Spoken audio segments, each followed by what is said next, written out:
DreamHack Astro Open is brought to you by Astro Gaming, Monster Energy, and Zowie.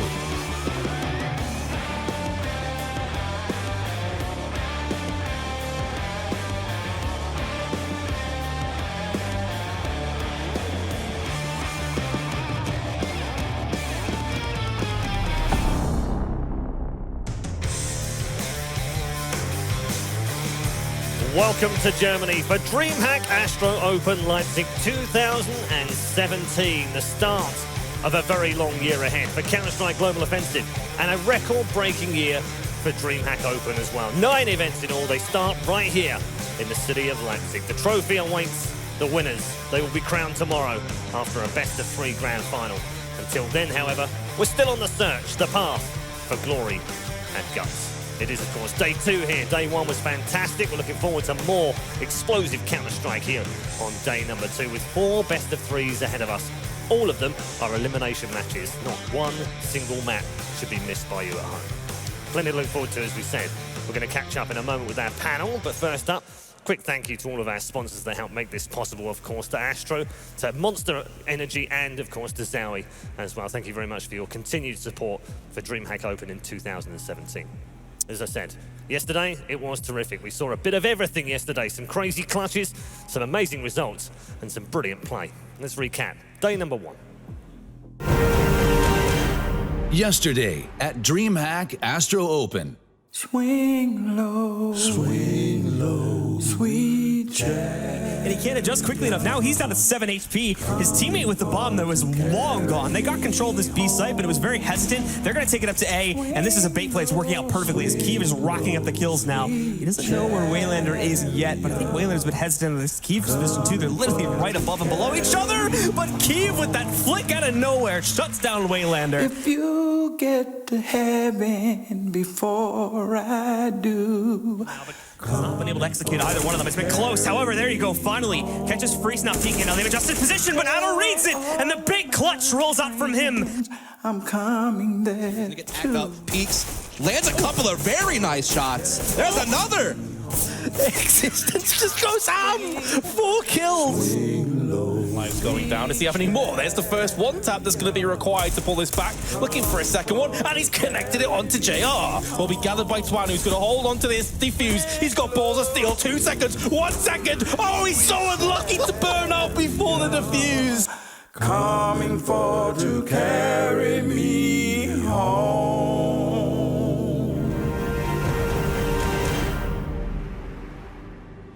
Oh my goodness. Trust DreamHack to come up with a, swing low, sweet chariot. A British thing, by the way. Welcome to the panel for day number 2. We've got Lerpus and Sponge alongside us. Good morning. That was a fun start to the day, recapping day 1. The music really caught me off guard. I was going to say, I kind of want LDLC to get knocked out so you can stop harping on about the British thing. Right, okay. So I know that's not going to happen anytime soon. There's no Australians here, mate, so...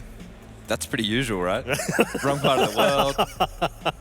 Burning your countrymen already. What did you make of day 1? It was a bit of everything, wasn't it? Yeah, for me, the standout of day 1 was Vegas matches. They had 2 very entertaining matches, very much back and forth towards the end. You really couldn't figure out what was going on even as the match seemed to be progressing towards the natural end. Just kept going back and forth, teams winning rounds they shouldn't be winning, losing rounds they shouldn't be losing. Some very entertaining Counter-Strike, I must say. Yeah. Like Chopper was the highlight player of the day. Like he had some really good players. It was nuts. It was, like you said, confusing Counter-Strike, but it was good Counter-Strike, you know? And the reason it was good is because it's entertaining, and that's what you want. Yeah, absolutely. Yeah, we definitely got a bit of that. Why don't we check in with the groups and show you exactly what went down yesterday in terms of both Group A and B. In A, it was Heroic that went through the upper bracket. Not had it all their own way. Had a tough match against LDLC, which they had to come back from 13-8 to win and make it to the semi-finals. LDLC, of course, now waiting to see who comes through the lower bracket, as we'll make that one our priority this morning. Of course, QWERTY versus Fnatic Academy. In Group B, flip side, making short work of Big at the start of the day, but didn't have it all their own way, as we said earlier on, with a fantastic matchup on Nuke against Vega Squadron, who, but for 45 health, might have made it through to the semi-finals themselves. Big and Rogue, in a very tough group indeed, will face off this morning, and then the winner will move on to face Rogue in the playoff matches. The two teams that have a day off here in Leipzig are Heroic and Flipside. They await the winners in their respective semi-finals. The two favourites, I guess, gents, we could say, have gone through. They might not have done it as impressively as we would have hoped, or they would have hoped, but they're there. That's what counts. No, exactly. They both made it through, and especially for Rogue, too. They were down 8-13 on CT side of couple. I mean, that's a hard side, the amount of comeback in. So very easily could have gone badly for both of the favorites, actually. Yeah. They both could be playing for a favorite playoff spot today. Yeah. Do they remain the favorites, though, Sponge? Yeah, I think so. Do you still feel like that one of these two are going to end up being the winners? They had to sweat, but they were kind of just grinding out the victories, right? They didn't look like they needed to go and do anything super special. They were playing standard Counter-Strike, whereas the other teams needed flashy plays. They needed people to go nuts. They had a few gimmicky strategies here, there, and everywhere to catch them off guard. But Flipside and Heroic just grinded through the day. Mark of a champion, usually, Tommy, isn't it? The ones that can come back from 13-8 on a side that they probably shouldn't do and still somehow get the result that they need. No, exactly. It's the good teams or the better teams often that sort of find a way to win, even if they shouldn't. Even when things go south in the beginning of the game, they start off badly. They lose some of the rounds they shouldn't be losing, but they still come back to win nonetheless. And like Chad said, they really weren't doing anything special, either one of the teams. They were just playing their game, and it was still enough, despite these other teams obviously having prepared for them. What about the star players? We highlighted Valder as probably potentially the best player here and got a great future ahead of him. We're really looking forward to how he pans out his 2017 season. How do you think he fared on day one? He did what he needed to do. You know, the thing with him is he's not the star player where he's going to run in and get all the super entry frags and take over bombs on his own. He's like a solid star player, so he's always going to put up the 2 kills when he needs to on the CT side. Maybe he'll hold down in a 2v3 situation on a retake and make the impact frags he needs. You don't see him getting like a 1v5 or that kind of stuff, but it is possible. Yeah. And he has a bit of a cheeky smile, you know. He pulls it out when he has to. Yeah. And what about Chopper yesterday?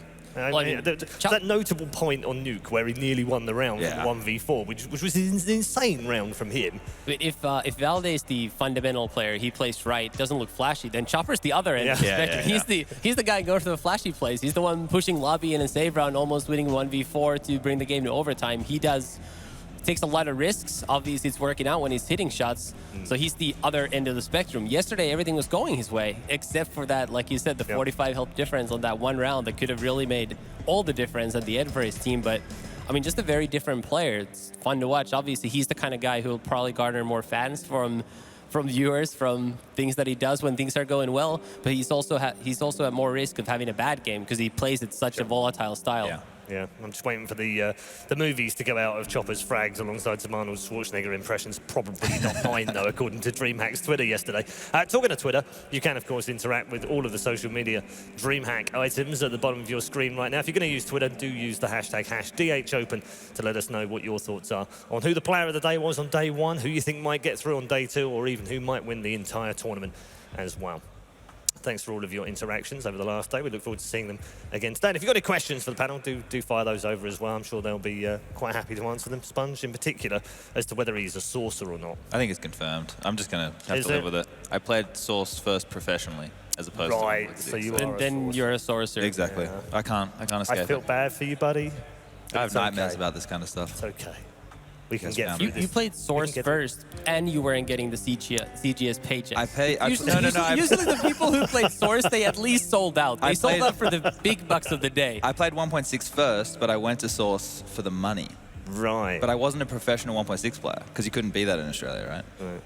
Plus, I wasn't good enough, so... Yeah. Tommy knows what you mean. It's fine. He was a professional. I'm just ribbing him. We're going to move on to our first game of the day and get into that and talk about our first team as well. Let's take a look at QWERTY and their lineup. They were very underwhelming yesterday, Tommy. Yeah, I mean, they just didn't show anything to be excited about, really, except Adder's highlight, that 1v4. That was good. He had a good game himself. Michaelella was okay, but the problem is in this team, he can't be okay. When he was playing with NIP in the fall, he could be okay because he had Get Right, and especially Forrest at the time playing really well. In this team, he really needs to be the star. Wenton, he was kind of he's just like an okay player in Fnatic when he was standing in for them during Olofmeister's injury. In this team, he needs to do more. Peta obviously has to have a better game plan for them than yesterday. Like I said, Michael needs to be the star, and then I suppose Slap just needs to do what needs to be done. But yesterday, just a very underwhelming start for this new team, and they're going to have to be a whole lot better today to be competitive. If anyone stood out, it was Atta yesterday. Yeah, he was the one getting the majority of the frags, but only got 8 rounds, you know, nothing too exciting. They had the gimmicky smokes and stuff they tried to work around with that drop room. They got a little bit from it, competitive in the first, 8 to 9 rounds, and then... So they got figured out. Yeah, and then they just ran away with it. So I'm really interested that Makalele's gone from NIP to this kind of Swedish mix, right? I know this is a new team and he's probably taking a risk, but I had to chat to him last week and he was saying that if he was going to play in an English-speaking super team, like he did in the past, he'd go to America. Yeah. Which makes sense. it does make sense, so maybe American teams, if you need a stylish AWPer, maybe give him a call. I hear TSM are without a few players today. Or without any players. Without the whole team, but then... You would never have known they had a team anyway if you looked at their social media. Wow. I thought you were going to say about results, but okay, we'll go with social media. They actually had the easiest finals in the summer. They had that one... They did? One bright showing. They did move over to the other side of the stage. You can see on the right-hand side, we've got Fnatic Academy with us as well, a burgeoning team of potential superstars. Didn't show up yesterday in their match against LDLC. Are they going to show up today, Sponge? Both of these teams were underwhelming. I think that's the best word that Tommy was using. The stand-in or the future player, we're not sure, for Fnatic Academy, Jay-Z Walkins. He was the star love his yesterday. name, It's such a great name. I love it. It's like a Disco Doppelin, They got some really good aliases in the Swedish scene. But he was the star yesterday, and he's the one who's is new to the team or standing in. Whereas the other guys, they weren't really doing a lot. And the name that we should all know from the screen right now is Plesson, who did stand in for Fnatic while Olof was injured. He did nothing. I think he got 4 frags. So that's a bit Are we even sure he was on the server yesterday? He was in there. You could see his name. It might not have been his him. name, was it him? Yeah, it could have been Do the we coach. have camera footage? Definitely needs to show up today, though. I mean, he's had, you pointed out in your preview before we came to this event, that he had a fantastic final in the previous event that he was at. At Chad's favorite China tournament. top. Yeah, China top. Don't forget that event. Plus, I think 32 frags. Yeah, no, I mean... 1.63 KD. He was fantastic. So where's that? Look, he has enough individual skill that he was picked up by Fnatic without them actually even knowing really who he is. Yeah. In the spring, he was basically the guy before Wenton, who he's playing against now, who was standing in for Fnatic during Olof's injury. So he's a very good player, but yesterday he just wasn't there. I don't know what it is. Maybe it's the stage, maybe it's the stand-in affecting something. Maybe he's just not in shape yet for the new... I don't know what it is, but he just wasn't there yesterday. And if he doesn't show up today, they're probably not going to be beating QWorthy. I think, it's fair to argue that we have 7 to 8 players, if you're going to include Wenton here, who are the next generation of Swedish players, right? Yep. These guys have played on, like, Slap and Adder have played, and probably the guys from Fnatic Academy as well, have played on, like, the Swedish TWC teams, like the World Cup, like teams like Dend, Epsilon, Torpedo. Names we've seen, but they're not considered anywhere near, a tier 1 or tier 2. So they're definitely like the next gen. It's curious to see what QWorthy does here, because Fnatic's best maps are basically the Puggy maps, so Dust2, Cash, and Mirage are the ones they want to play. And QWorthy already forced to remove Cobble, obviously as a result of yesterday. Probably not a map they want to see again. Yeah, they didn't have a lot of depth yesterday, just for people playing at home. This is a best of 3. There's a coin toss to decide how the veto phase works. It's ban, ban, pick, pick, ban, ban, final map, and then they knife for sides. So Cash, Fnatic's pick, that's their best map statistically. Is the one they've had lots of good wins on. But we'll see. This is what I'm curious about. So Really? they go for Train. Wow. That suggests they probably have had some practice, and it's also a good map for Michael, which I think is key for this team. They probably want to have a map where he can actually have an impact, because like we said, he's probably the best player in that team, but actually, he's also one of the more impactful players among even pros. That's why I think he always fit NIP well, because he actually made things happen. He didn't need to be a consistent player. They already have consistent players, but he was someone who could sort of blow the map wide open at times. I think like the nuke ban, it's probably a weak ban. I don't see QWorthy playing that map at all. You could have taken away another one, but if they're comfortable with the remaining 2, which I believe is Mirage and what am I forgetting? Dust Overpass already So done. Dust2 will be the decider, man. Actually, I don't think Fnatic has ever played Nuke in a match, if I recall correctly. I'm sure they've played it more than QWorthy, and it could have been, like you said, it probably would have been a smart pick here, just because if they practiced it at all, they're probably more experienced on it, and they have better team play, presumably. But maybe the stand-in, also JC, might be... That's true. might be a factor here. It's a bit more strategical, a bit more theory Counter-Strike required.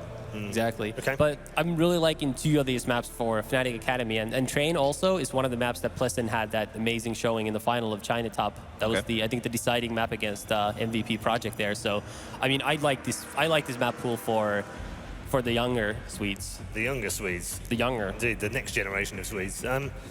We'll start with predictions with you, Sponge, this time round. Do you follow Tommy's logic on this? Do you feel like Fnatic have the slight edge? I think Fnatic probably have the structure, and they've got the history as a unit. Adding in Jay-Z Walkins, who played really well yesterday, shows that he's adjusting to the team and he can frag when he needs to. So that's what you want from a potential stand-in or replacement player. And QWERTY are too new, I think. I don't think Makalele is going to be able to carry them across 3 maps. I'm going to take this one for Fnatic in 2. Fnatic in 2. Putting my mouth where my money already is, which is all with Fnatic Academy. So I think I felt coming into this match that they were going to be favored. Like Chad already said, they're more structured, they have more experience, and frankly, I think they might have better players at this point as well. Before QWERTY, if they're going to win, I think they have to be the team that actually does better team play-wise and tactics-wise, because they have players like PETA who are focused on that sort of thing and don't have that much firepower. But now when I see the map pool, I think that's just a great pool of maps for Fnatic Academy, so I feel very confident that they're the favorite in this. The problem is we don't know how favored, because they looked very underwhelming yesterday. Yeah. So it might not actually be more so than a 55-45, 60-40 type scenario. It's still winnable, but I think it's definitely a favorite game for Karn's boys. I like your logic, both of you. Okay. I like that a lot. I like the science behind your logics, but I'm going to go completely against you. Nice. Completely unscientific. Do you like the name better, maybe? No, it's just I have to stick with my mate Bill. Okay. Yeah. So that's good logic. It's Pitta and Makalele. How could I choose anything else? They're the guys that I grew up with. They're old Nostalgia. School. Yeah, nostalgia. I'm going with nostalgia. So I wonder what the casters are going for. Let's bring them in right now and check in with them. Good morning, gents. How you doing? Hello, hello. How you doing? Good. All good over here. Do you follow my logic, my flawed logic, or do you follow the expert logic science version? Yeah, I have no clue which way I'm going to go with this one, to be completely honest with you. Can you flip a coin? Anyone got a coin? No, I'm all out of coins.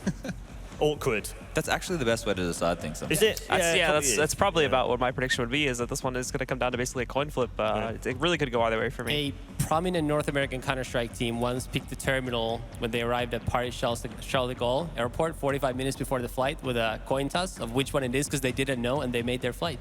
Oh. Really? There's a precedent. Wow. Coin toss can be the way can to do it. determine the winners of Counter-Strike. Who knew? And sometimes when you go with things like nostalgia as your base, coin toss really can be the better choice, guys.